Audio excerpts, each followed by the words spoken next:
there are three things that you may not know about Isaac Newton. And once I explain these three things, then you have a much more complete understanding of this brilliant man. The first thing that you probably don't know about him is that he was fascinated by the occult. He was a major practitioner of the occult, mainly alchemy. Newton spent most of his life in search of the Philosopher's Stone, because the Philosopher's Stone promised the elixir of immortality, which would grant immortality. It also promised to turn lead into gold. And Newton was positive that it existed, so he spent most of his life in search of it. And we know about this because in the 1930s, the economist John Maynard Keynes, he bought Newton's papers at an auction, and he really believed that within these papers, he would discover mathematical secrets of the universe. Instead, what he discovered was all this religious gibberish from Newton. Newton spent most of his life studying the Bible and trying to figure out the divine messages embedded in the Bible. So if you were to ask Newton, like, what is your profession? Newton would never say he was a scientist or a philosopher. He would say first and foremost he was a theologian. He was most interested in discovering the mind of God. And that's why he developed his mathematical and physical systems, in order to better decipher the mind of God. Okay, so let me give you an example of this. At this time in history, most Christians understood that history was theological. Theological comes from the Greek telos, which means purpose.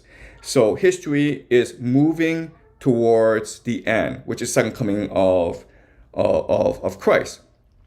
Newton's great insight was to understand that if history is indeed theological, then it has structure and order, and therefore it can be expressed mathematically.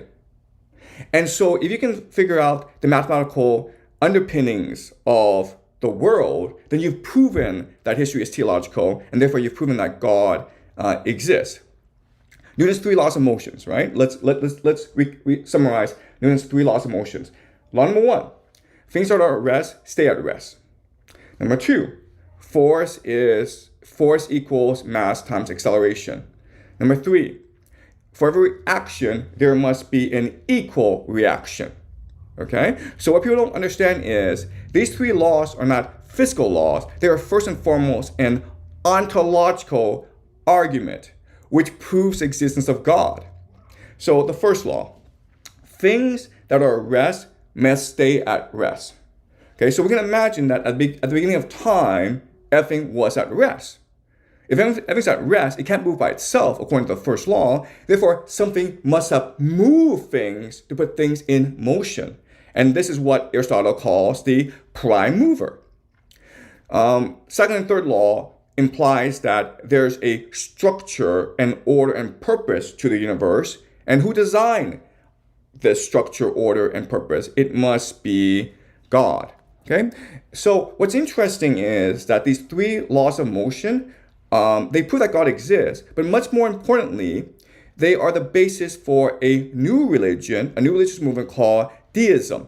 And deism is important because deism is the main religion of the founding fathers of America. Okay? So, having proven that God in fact does exist, Newton's next step is, what does God want? What is God's purpose? Well, for him, it was easy. To understand God's purpose, read the Bible. So Newton would spend decades reading the Bible and trying to imagine its mathematical underpinnings. For him, every sentence was a mathematical formula. And he was trying to take the Bible and compare and contrast it with history.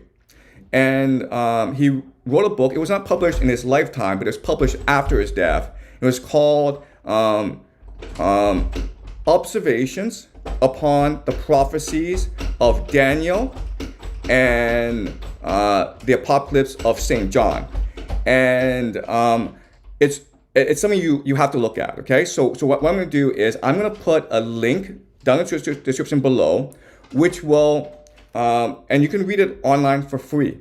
Okay, so this is a major work, and it's a foundational text for Christian Zionism because it argues, first of all, that history is theological, that God has a purpose. And second of all, this is really important, the Bible is literal.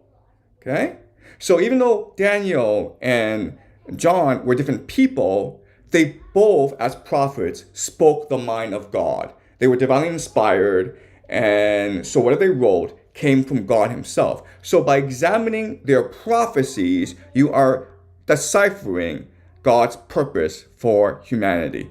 Okay, and this is the foundation for Christian Zionism. Okay, so that's the first thing you need to understand about Newton, that he was first and foremost a theologian and not a scientist. Okay? Second thing that you must understand about Newton is that he was a member of secret societies in England at that time. Now, today when we think of secret societies, we think of nefarious underground conspiracies. But at that time, secret societies were actually very common and very well accepted. Secret societies were platforms for men of education, of wealth, and of status to get together to engage in religious speculation outside the purview of the Anglican Church. At that time, the Anglican Church had an orthodoxy, and by law, you could not transgress against this orthodoxy. So, for example, Newton got into a lot of trouble during his lifetime because he did not believe in the Holy Trinity. He thought that Jesus was not co-equal to God. He thought that Jesus was subordinate to God. And this was a heresy at that time. So Newton got in a lot of trouble, but he had powerful friends, powerful backers, and so they bailed him out from the church authorities. These secret societies were a platform for people to discuss religious matters. They also had their origins from the Knights Templars. The Knights Templars during the Crusades were in Jerusalem, and because they were in Jerusalem, they could engage in world religions like Zoroastrianism, like Islam, like Judaism, like paganism, and as such, and because these were extremely well-educated men with deep intellectual curiosity, they collected all the secret teachings that they were exposed to in Jerusalem, and they brought it back to them in Europe. And so they ran afoul of the Catholic Church, which outlawed them eventually. But their teachings went underground and they became embedded in these secret societies. Okay? So when Newton joined these secret societies, and when he was able to discover the laws of the universe, well, I imagine that these men celebrate Newton as a prophet, as a Messiah, as a chosen one, as someone who would reveal the secret teachings of God to the world.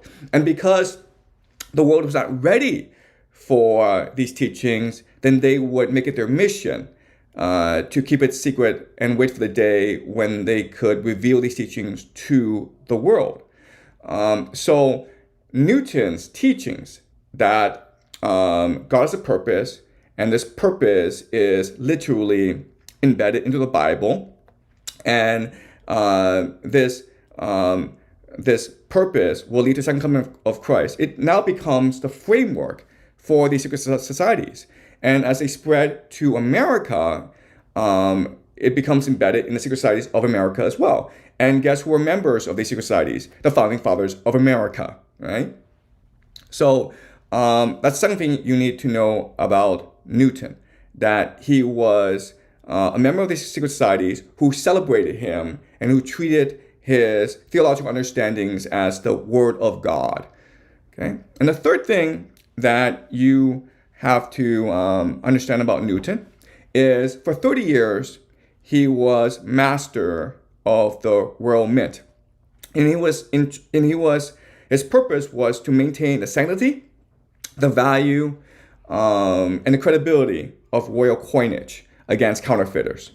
And so to deal with counterfeiters, he set up a network of spies to identify these counterfeiters, sometimes to torture them for information, and for the most egregious offenders, they will be executed. Okay? So in other words, Newton established England's very first intelligence agency, intelligence apparatus. In 1865, the United States Treasury Department established a secret service. What's their job? The job was to identify counterfeiters. Why were they called a secret service? Because the Treasury Department didn't want people to know they existed. Because if they existed, it meant that counterfeiting was a huge problem in America, which it was at that time, which it still is today. And so that would undermine the credibility of the currency. Okay, so Newton had his own intelligence agency. So in many ways, Newton built the foundations of the British Empire, which eventually became the Anglo-American Empire, which controls the world today. And so let's summarize, and I'll give you 3 takeaways from today's talk I want you to remember, okay? The first takeaway is, because Isaac Newton saw himself as a prophet, because he was convinced that only through divine favor could he arise from being a poor, abandoned child to becoming one of the leading intellectuals of British society, the leading scientist of British society. It could only be through divine favor. Then he had a mission to spread God's message. And that message will become the foundations of Christian Zionism. So Christian Zionism is embedded into the very fabric, the very foundation of the Anglo-American Empire. Okay, that's the first major takeaway. Second major takeaway is Israel is a creation of the Anglo-American Empire.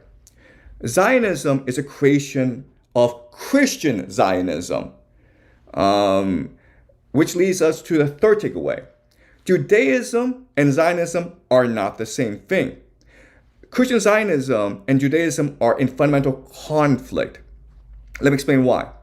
The people who are most opposed to the creation of the state of Israel are Orthodox Jews, because in their tradition, in their religion, the plan is for God to send a Messiah, the anointed one, who will lead the Jewish people. And this Messiah will bring the Jews back to the promised land, create the nation of Israel, build the third temple, and create the Messianic age. Okay?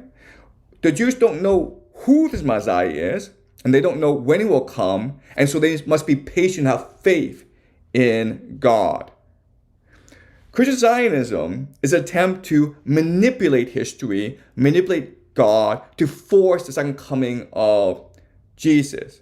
In the mind of Christian Zionists, if the nation of Israel is reconstituted, if all the Jews return to Israel, if the third temple is built, if there's a war of Gog and Magog, then Jesus is forced to return. They will force the hand of God and create the Messianic age. So for Orthodox Jews, this is a blasphemy. This is counterfeiting. This is stealing their religion. And that's why Orthodox Jews are most opposed to the state of Israel.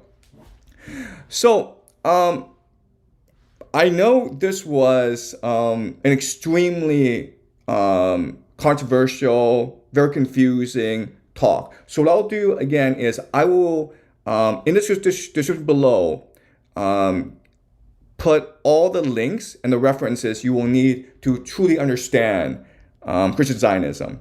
So please look at Newton's book,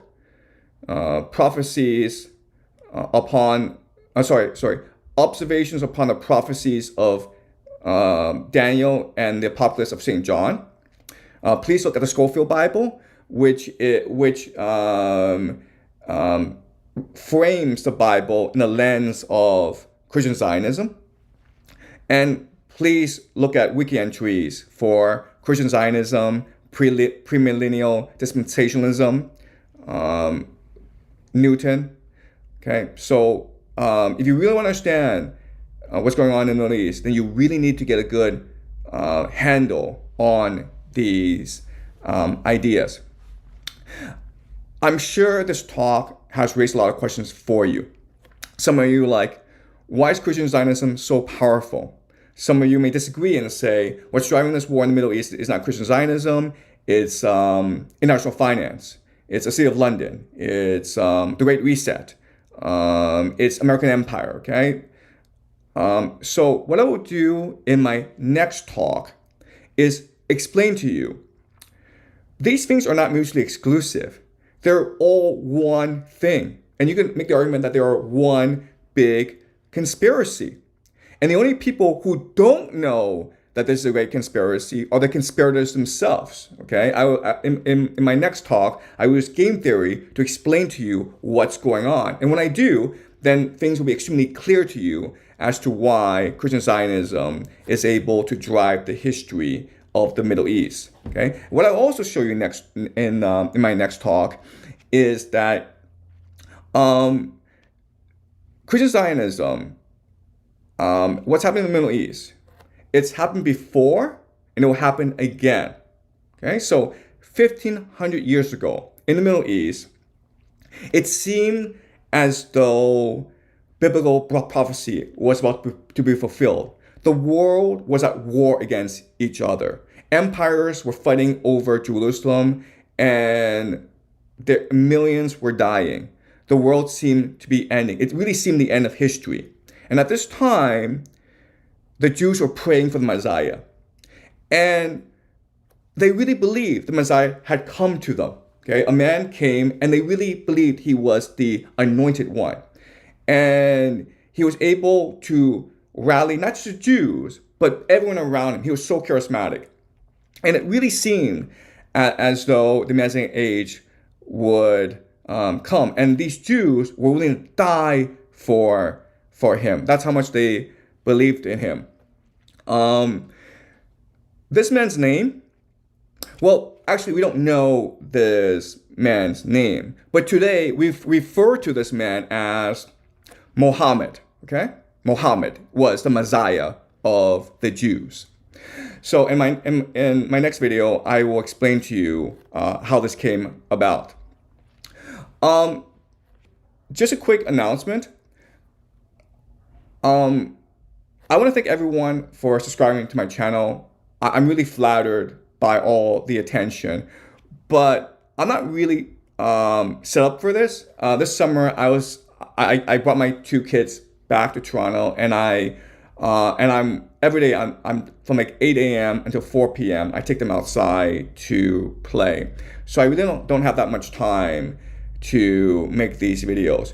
But at the same time, I want to do the best possible job in presenting really interesting perspectives to you about what's going on in the world today. If you spend the time to watch my videos, then I have an obligation to make sure these videos are insightful for you.